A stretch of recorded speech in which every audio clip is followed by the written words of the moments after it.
Muy bien, Iglesia del Señor, les saludamos muy cordialmente a cada uno de ustedes y a todos aquellos que por alguna razón se conectan a este medio para poder meditar en la palabra del Señor. Bueno, en esta semana vamos a continuar con el tema de la escatología, que la semana pasada hicimos una introducción. Ahorita vamos a explicar un poquito más al respecto. Para ello vamos a tocar el tema de la tierra original. Entonces vamos a leer la palabra en Génesis 1:1 hasta el 2. Dice así la palabra del Señor: en el principio creó Dios los cielos y la tierra estaba desordenada y vacía, y las tinieblas estaban sobre la faz del abismo, y el Espíritu de Dios se movía sobre la faz de las aguas. Muy bien, la palabra del Señor nos está diciendo que en el principio creó Dios los cielos y la tierra. Por lo cual le decimos, cuando Dios crea algo, lo crea perfectamente bien. Además dice que Él es un Dios de orden. Cuando vemos en 1 Corintios 14:40 dice: hágase decentemente y con orden, porque Dios es un Dios de orden. Entonces no creemos que la tierra haya sido creada desordenada y vacía. ¿Tendría alguna razón esto? Entonces quisiéramos decirle allí que este origen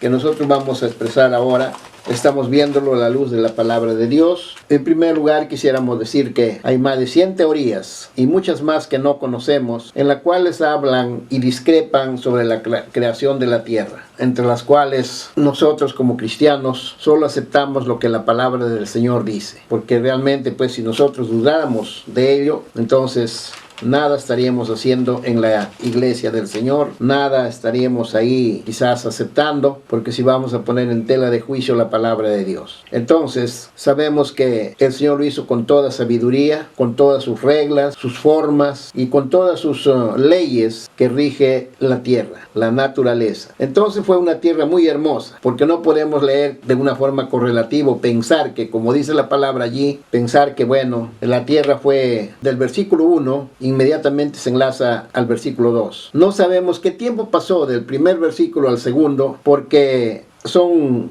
cosas que pudieron darse en ciertas cantidades de años. Pero en el versículo 2 nos habla que la tierra estaba desordenada y vacía. Quisiéramos explicarle por qué la tierra estaba desordenada y vacía. Sabemos que hubo un conflicto celestial, un conflicto no allá en que el ángel, que en ese entonces se llamaba ángel de luz o Luzbel, que más después se llamó diablo y Satanás, él se ensoberbeció por causa de su esplendor, de su belleza, y él ambicionó el ocupar el lugar de Dios. Cuando usted ve allí en Apocalipsis capítulo 12 versículo 7, dice de esta manera: después hubo una gran batalla en el cielo, Miguel y sus ángeles luchaban contra el dragón, y luchaban el dragón y sus ángeles. Cuando habla el dragón está hablando de Satanás. Miguel es el ángel mensajero de Dios, que entre los cuales son uno de los distinguidos seres que están dentro de la jerarquía angelical. Dice que luchaban contra el mismo Satanás, porque Satanás se había rebelado, echando a andar su orgullo, su soberbia, su codicia de estar en el lugar de Dios. Entonces, de primer plano, esa es una causa por las cuales muchos también los cristianos caemos cuando nos gana la soberbia. Entonces, Satanás dice fue lanzado a la tierra, ¿no? Ahí dice literalmente, está diciendo allí, fue arrojado a la tierra y sus ángeles fueron arrojados con él. De repente, pues, explicar un poquito, allí donde parece ya Satanás, ya está fuera de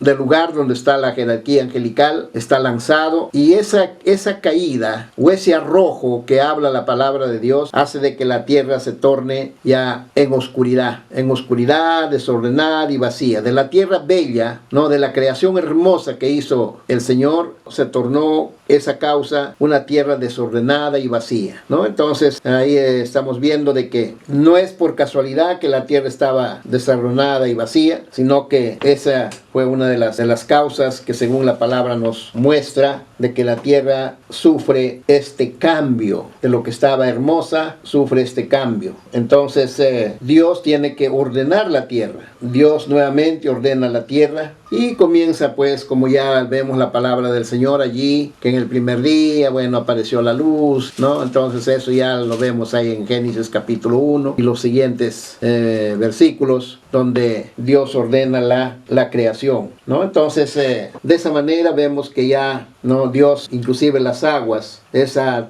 tierra que estaba anegada de aguas. Bueno, los teólogos le llaman el primer diluvio, ¿no? El primer diluvio sobre la tierra, ¿no? En la que la tierra estaba anegada sobre las aguas. Dice que las aguas estaban sobre la faz de la tierra y el Espíritu de Dios se movía, dice. Entonces, continuando con nuestra explicación por qué la tierra estaba desordenada y vacía, viene ya el ordenamiento de la tierra. Y para eso, pues, se necesita de una persona con mucha sabiduría, un ser que tiene una sabiduría excelente, y ese ser se llama Jehová Dios de los ejércitos. Nuestro Dios, que es suyo, el mío y todos los creyentes que un día le hemos aceptado para ser sus hijos, cuando creímos en el mensaje de la salvación. Se separa la tierra de las aguas, ¿no? Y en el versículo 19 vemos allí que ya aparece el día, aparece la mañana, aparece la tarde. Pero para que se separen las aguas de la tierra, Dios hizo de que las aguas se evaporaran de la tierra. Se evaporaran de la tierra y se formen las grandes aguas en el espacio en forma de gas. Eso de las nubes que usted ve, ¿no? Eso se forma al principio, ¿no? Y se evapora y deja pues la tierra la mitad agua y la mitad tierra, ¿no? No el agua en estado gaseoso, ¿no? Y ahí también aparece lo que llamamos la famosa capa de ozono, que hoy en día está deteriorada por causa del tiempo y de los maltrato del medio ambiente. Todo eso ha ocurrido para que la capa de ozono se esté deteriorada. Ahora el mucho calor produce cáncer, y todas esas cosas son las causas ya para que los días de vida del hombre sean acortados también. Recuerde que cuando estaba en esa situación, cuando estaba la capa de ozono libre, cuando las aguas están en estado gaseoso, ¿no? Entonces allí los hombres duraban muchos años, ¿no? Era la etapa de la longevidad del ser humano. Recuerde que Matusalén vivió 966 años, Adán más o menos por ahí, 930 años, y así la gente pasaba de 600, Noé más de 600 años, y todos ellos eran hombres de gran edad. Pero ¿qué pasó el actuar de esa generación? Sucede de que la gente se corrompió, dejaron de lado a Dios, se pervirtieron de una manera tan degradante que Dios llamó a Noé y le dice: Noé, me arrepiento de haber creado al hombre, dice, ¿no? Entonces de ti voy a hacer una nueva generación. Y bueno, la historia lo conocemos, se prepara el arca y bueno, toda esa historia. Entonces dice que la tierra llueve por un espacio de 40 días y 40 noches, indicando que la tierra fue cubierta de aguas nuevamente por un espacio de 40 días y 40 noches, dice, llovió sobre la tierra. Entonces vemos ahí también de que para que esto suceda, dice que se abrieron las grandes cataratas de los cielos, ¿no? Y las aguas comenzaron a llover de una manera pues quizás que no cesaba por ese espacio de tiempo. Eso también lo vemos en la palabra del Señor, cuando Él le dice: entra tú, tu esposa, tus hijos, ¿no? En el arca, y cierra la puerta. Y también puso a los animales ahí para la preservación de la especie. Entonces vemos que el agua, dice, subió 15 codos del pico más alto de la tierra. El capítulo 7 de Génesis dice allí, el 7:11 dice: en el año 600 de la vida de Noé, en el mes segundo, a los 17 días del mes, aquel día fueron rotas todas las fuentes del grande abismo, y las cataratas de los cielos fueron abiertas. Y hubo lluvia sobre la tierra 40 días y 40 noches. La tierra nuevamente se anegada en agua. Toda la humanidad pereció. Solamente Noé y su familia fueron salvos allí en ese acontecimiento. Entonces, como veremos, eso duró más o menos casi 200 días aproximadamente para que el agua pueda secarse luego que cesó la lluvia, ¿no? Y vemos también allí que ya los cambios de la tierra ya son diferentes. En primera vez fue cuando Dios lo creó de una forma bellísima, pero aparece un acontecimiento de las batallas en el cielo y Satanás arrojado a la tierra, ¿no? Y la tierra nuevamente se llena de agua de una manera total. Dios, en el ordenamiento de la creación, separa las aguas, mitad agua, mitad tierra. Los teólogos nos hablan y nos dicen que había un solo continente, no habían más. Y luego Dios nos separa, dice, las aguas de la tierra, y se forma pues esa especie, esa mitad de agua se va al espacio y se forma la gran capa de ozono. Luego viene el diluvio de Noé y la tierra se vuelve nuevamente en caos, anegada en aguas. Y de allí para adelante ya Dios nuevamente, cuando se seque el agua, establece que la tierra ya no va a ser ya la mitad, no del planeta, sino ya un cuarto prácticamente, ¿no? 3/4 partes de agua y un cuarto de parte de la tierra vacía, ¿no? O está ya libre para que la gente pueda habitar hasta el día de hoy. Por eso vemos que hay grandes mares, inmensidad de mares, ¿no? Y solamente el continente o el mundo político o donde está habitado es una pequeña cantidad. Los 5 continentes es una pequeña cantidad con relación a lo que es agua. Entonces hasta ahí vemos que va avanzando, sabiendo que de la creación, ¿no?, del hombre hasta Noé, hasta el diluvio, hay 2000 años. De ahí la tierra ha transitado. Han habido generaciones allí, caso la generación de Abraham, aparece el pueblo de Israel, ¿no?, con todos sus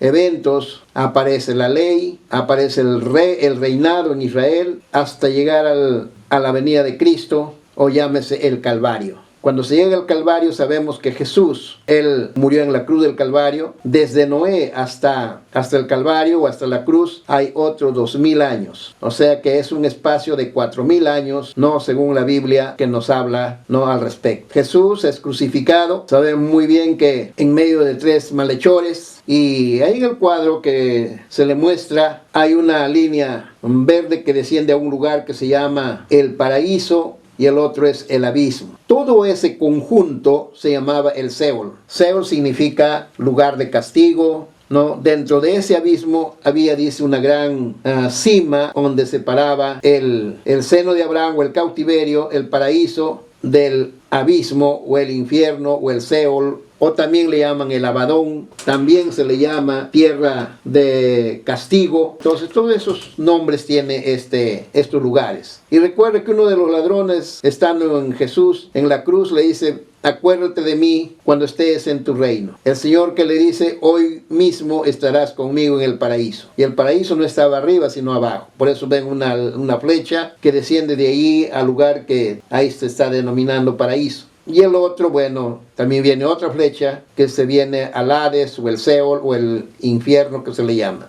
Y Jesús, bueno, él, una vez que él resucita, lo encuentra María Magdalena, y María Magdalena quiere darle su abrazo, un recibimiento bastante afectivo, pero él le dice: no me toques, porque todavía no he subido a mi Padre, ¿no? No he subido al Padre. No, eso lo vamos a ver allí, siempre en la palabra de Dios, en Juan 20:17. Vamos a leerlo allí un momentito. Libro de San Juan, capítulo 20. Muy bien, ahí está. Versículo 17 dice, lo leemos del 16. Jesús le dijo: María. Y volviéndose a ella, le dijo: Raboni, que quiere decir maestro. Jesús le dijo: no me toques, porque aún no he subido a mi Padre, pues más ve y avísale a mis hermanos y diles que subo a mi Padre y a vuestro Padre, a mi Dios y a vuestro Dios, ¿no? Entonces Jesús en ese instante le está diciendo que él todavía no ha subido, ¿no?, al Padre. Pero no es que iba a ir al Padre, sino que él iba a ir pues al lugar donde estaba el paraíso. Por eso le dijo al ladrón: hoy mismo estarás conmigo en el paraíso. Dice la palabra del Señor cuando leemos Efesios, dice que él descendió a las partes más bajas de la tierra. Vamos a leer un ratito también eso, porque es interesante que usted lo tenga en claro, que lo busque, lo marque allí. Efesios capítulo 4, lo leemos ahí en el versículo 7, dice ahí: pero cada uno de nosotros le fue dada la gracia conforme a la medida del don de Cristo. Por lo cual dice: subiendo a lo alto, llevó cautiva la cautividad y dio dones a los hombres. Versículo 9 dice: y eso que subió es que sino que también había descendido primero a las partes más bajas de la tierra. Y el que descendió es el mismo que también subió por encima de todos los cielos para llenarlo todo. Entonces ahí en el cuadro usted va a encontrar allí una cruz un poco de mayor notoriedad, en la cual hay una flecha que baja primeramente al Hades o al infierno que le llaman, y luego al abismo, y luego nuevamente sube para arriba. ¿Qué está indicando ello? ¿A qué fue al infierno él? A indicarle a todos aquellos que desde la creación, desde Génesis 3:15 para adelante, aquellos que no creyeron en que un día iba a venir, ¿no?, él para dar libertad al hombre, para reconciliar al hombre, entonces descendió a decirle, bueno, yo soy Jesús, a quien se ha predicado mi palabra desde los tiempos antiguos hasta esta fecha. Y luego también fue allá donde están los santos del Antiguo Testamento, dice la palabra, ¿no?, que llevó cautiva la cautividad. Ahí se hizo un traslado de los que estaban allí hacia el tercer cielo, lo que llaman el seno de Abraham o el paraíso de Dios, ¿no?, en el tercer cielo. Arriba hay un lugar que también está con la palabra paraíso, entonces de eso se trata. Vamos a dejar esta pequeña meditación, vamos a continuar en la próxima sesión, pero queremos decirle que el Señor siempre está para enseñarnos y decirle que todas las cosas que usted va a aprender en esta ocasión es la estructura general, ¿no?, de todo el acontecimiento, del recorrido del planeta Tierra hasta llegar a su final. Entonces, por lo tanto, oremos a Dios, que Dios nos siga dando